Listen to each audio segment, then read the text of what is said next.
So, pupunta nga kami ulit ngayon sa IKEA dahil bibilhan namin ng bed si Nico.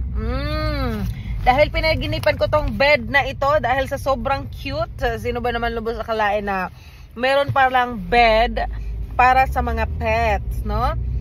So, kaya na-amaze ako ng bongga.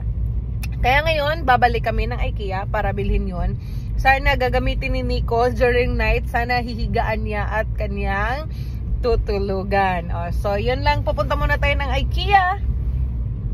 So, of course, mga palangga, pagdating nga dito sa IKEA, hindi na talaga natin pinapatagal. Dumidiretso na tayo dito sa section kung saan tayo makakabili ng kama. So, ito nga yung kama na nakita ko yesterday, kaya talagang binalikan namin ngayon. Dahil sabi ko nga sa inyo, pinanaginipan ko talaga ito kagabi.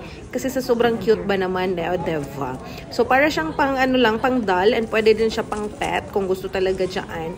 And then, nakita ko kasi sa video na may mga pusa din talaga or aso na maliliit na gumagamit nito. Kaya talagang gustong-gusto ko ito para kay Nico. So, sabi ko nga sa inyo, sana gagamitin niya later kasi para talagang sulit talaga. It's a bed. We're going to unbox the bed of the Nico. Here's the bed of the baby boy. I hope you're going to use it later, okay? I'm going to do the unboxing of the bed. Here. Okay, set them there.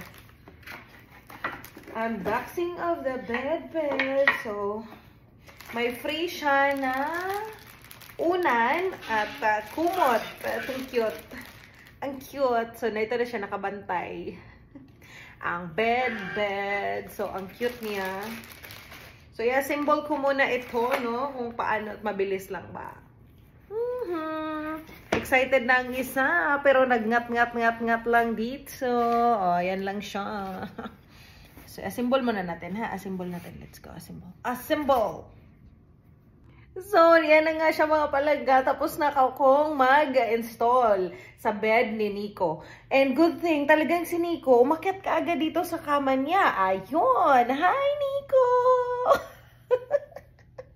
Hi, baby boy!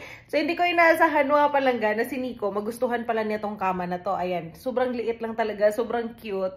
Tapos, meron siyang free na unan, ito. Tapos, ito, mattress. Ayan, parang pinaka-cover.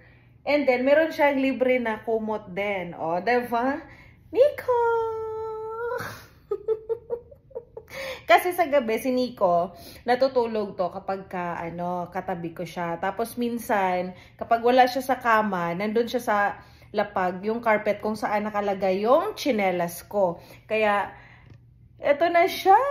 Sobrang saya ko dahil nakahiga si Nico. Nagustuhan ni Nico. You like it, baby boy? Do you like it?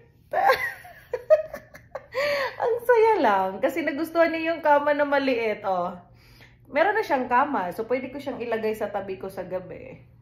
Sana, lagi siyang mahiga dyan. Diba? Ang cute, Ang sungit lang, Hi! Hi! Look at the face, eh? You like your bed? Oh, wait! You like your bed? Do you like the bed? You love the bed? You have a new bed? Look at you! It's such a good boy. You can have your bed in the night. Aray ko. Say thank you to mommy, B. Say thank you. Say you have a bed. Yeah.